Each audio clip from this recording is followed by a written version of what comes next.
UPSC हो, नवोदय हो, JEE mains हो, हर जगह प्रसिद्धि स्कूलों के छात्र एक नया इतिहास लिख रहे हैं। इसमें अहम रोल शिक्षा की गुणवत्ता का है। आज हमारे साथ यूनिट इंचार्ज क्वालिटी हैं आनंद पांडे जी। हम उनसे बात करेंगे कि क्या अब शिक्षा में चेंज लाए जा रहे, बदलाव लाए जा रहे, निपुण अभियान को 100% फॉलो कराने के लिए क्या क्या रणनीति बनाई गई। हम उनसे बात करेंगे। दैनिक जागरण आज उनसे बात करेगा। सर, पहले तो दैनिक जागरण में आपका स्वागत है। थैंक यू, नमस्कार। सर, पहला क्वेश्चन ये है कि निपुण भारत अभियान के तहत शिक्षा की गुणवत्ता पर क्या क्या कार्य हो रहे हैं। निपुण भारत मिशन के अंतर्गत जो सबसे पहला वर्क है वो तो गोल्स का निर्धारण किया गया है कि हमें भाषा और गणित की दक्षताएं इस वर्ष तक और इस ग्रेड के अनुसार अचीव करानी है। और ये दक्षताएं समयबद्ध रूप से तभी अचीव हो सकती हैं जब हम एक उस पर स्ट्रेटजी के रूप में काम करें, कुछ ऐसे टूल्स रहे, हमारी स्ट्रेटजी रहे जिस पे हम निरंतर फोकस्ड होकर काम कर सकें। तो डिपार्टमेंट इसके लिए टीचर्स की कैपेसिटी बिल्डिंग के लिए वर्क कर रहा है और इसके अलावा क्लासरूम ट्रांसफॉर्मेशन को बेहतर बनाया गया है कि हम क्लासरूम्स को कितना एनरिच्ड कर दें कि वो एक्टिविटी अच्छे से हो सके। हम सबसे बड़ा जो वर्क किया गया है वो स्ट्रक्चर्ड पेडागॉजी को फॉलो किया गया है। संदर्शिका के माध्यम से लेसन प्लान आधारित पढ़ाई को फोकस किया गया है और वीकली प्लान्स को फॉलो किया गया है कि हम सारी दक्षताओं को कैसे असेंबल कर लें कि पूरे अक्रॉस द ईयर हम सारे बच्चों को ये ग्रेड कॉम्पिटेंसी हासिल करा सकें। और हर क्लासरूम्स के लिए ग्रेड वाइज हम लोगों ने संदर्शिका के साथ साथ प्रिंटेड सामग्री उपलब्ध कराई गई है, जैसे कन्वर्सेशन चार्ट्स हैं, पिक्चर स्टोरी कार्ड्स हैं, बिग बुक्स हैं, एनसीईआरटी की किट्स अवेलेबल कराई गई है। अभी डिपार्टमेंट एडिशनली आईआईटी गांधीनगर के साथ 150 एफएलएन फोकस्ड वीडियोस की कैसे बच्चे सहजता से वो एक्टिविटी करके, और जब बच्चे जॉयफुल लर्निंग होती है, एक्टिविटी करते हैं, प्रोजेक्ट बेस्ड लर्निंग करते हैं, तो उनका हेजिटेशन खत्म होता है, नेचुरली उनको खेलते खेलते सीखना आ जाता है। उस पर भी डिपार्टमेंट वर्क कर रहा है। सर, बेसिक शिक्षा परिषद की निपुण भारत अभियान पे बहुत ज्यादा फोकस है और वो रिजल्ट ओरिएंटेड बात भी कर रहा है।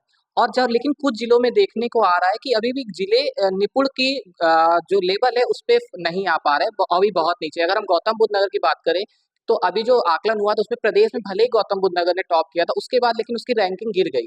तो सर, ऐसा क्यों हो रहा है? देखिए, अभी डिपार्टमेंट स्ट्रक्चर्ड पेडागॉजी को फॉलो कर रहा है और उसमें डिपार्टमेंट का ये था कि हम लोग कैटेगरी वाइज एक वर्क कर लें कि कितने बच्चे हैं जो स्ट्रगल कर रहे हैं। हमारे सारे एफर्ट्स के बाद भी टीचर्स एफर्ट कर रहे हैं।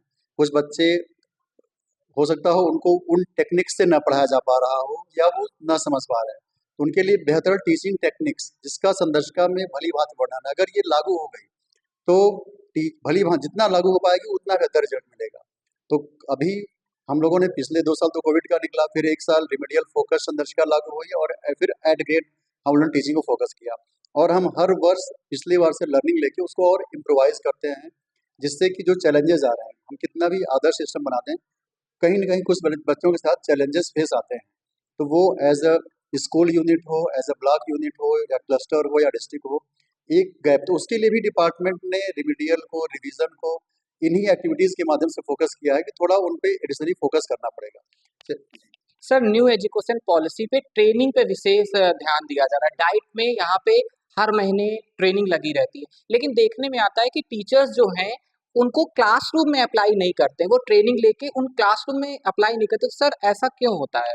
देखिए, पूरा ट्रेनिंग प्लान को भी रीडिजाइन किया गया है डिपार्टमेंट द्वारा, और वो सिर्फ फिजिकल ट्रेनिंग अब नहीं रह गई जो हमारी डाइट्स में होती थी, उसको स्ट्रेंथन किया गया है, सपोर्ट सिस्टम तैयार किया गया है। जैसे एक तो होता है डाइट वाली ट्रेनिंग जो आप बता रहे हैं, फिजिकल ट्रेनिंग टीचर्स की 4 डेज वाली। अदर देन इसको कि जैसे हमारे क्रिकेट के प्लेयर हैं, कोचिंग हमारे कोच हमको कोच करते हैं कि अमुक बाल ऐसे खेलिए, फिर भी हम क्रीज पे जाते हैं तो कुछ ना कुछ चैलेंजेस आते हैं जब हम एक्चुअल फील्ड फेस करते हैं।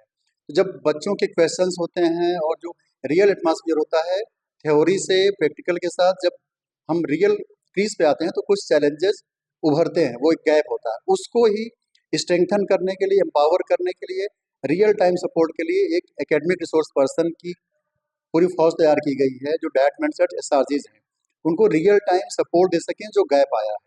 और इसके बाद भी कई पढ़ाने की प्रक्रिया में हर बच्चा यूनिक है, सीखने की प्रक्रिया यूनिक है, तो फिर वहाँ पे पीयर लर्निंग का एक एटमॉस्फेयर दिया गया है कि क्लस्टर पे 1 महीने में सारे टीचर्स बैठें, 2 घंटे बैठेंगे, तो कौन सा तरीका सबसे ज़्यादा प्रोडक्शन वाला है जहाँ पे हाई यील्डिंग रिजल्ट्स आ रहे हैं।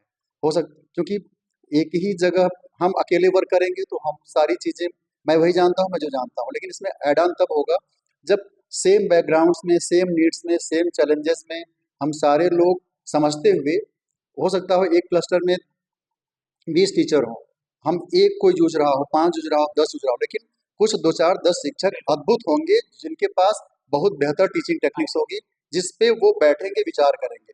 तो फिजिकल ट्रेनिंग एक हिस्सा है, ऑन साइट शैक्षिक सपोर्ट का सपोर्टेशन का दूसरा हिस्सा है, पीयर लर्निंग जो शिक्षक संकुल है वो उसको एक आपस में सीखने का सबसे बढ़िया तरीका है कि रियल परिस्थितियों में सबसे अच्छा कारगर तरीका क्या है। जैसे विंडो मिरर और विंडो व्यू होता है, मिरर व्यू होता है, तो हम अपने को खुद को देखते हैं, लेकिन जब विंडो देखते हैं तो एक नया आयाम खुल जाता है। इसके अलावा डिपार्टमेंट डिजिटल पे भी वर्क कर रहा है, डिजिटल माध्यम से अच्छे अच्छे वीडियोस बना करके टीचर्स की बेस्ट प्रैक्टिसेस, या जैसे भी पिछले थोड़ी देर पहले मैंने चर्चा की कि आईआईटी गांधीनगर के माध्यम से 150 वीडियोस डिजाइन किए गए हैं जो एफएलएन फोकस्ड होंगे।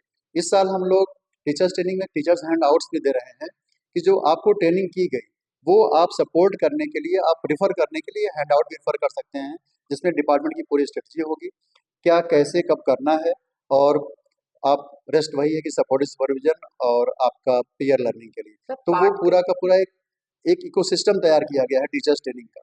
सर पाठ्यक्रम में बदलाव किए जा रहे हैं। कक्षा 1-2 में हम एनसीईआरटी की बुक लाने जा रहे हैं। तो सर उससे बेसिक के बच्चों को कितना फ़ायदा मिलेगा? बेसिक के बच्चों को बिल्कुल फायदा होगा। हमारा जो मूल फोकस है ग्रेड 1-2 के लिए निपुण भारत की दक्षताएं ही हैं, और उन्हीं पे हम लोग टीचर्स ट्रेनिंग भी कर रहे हैं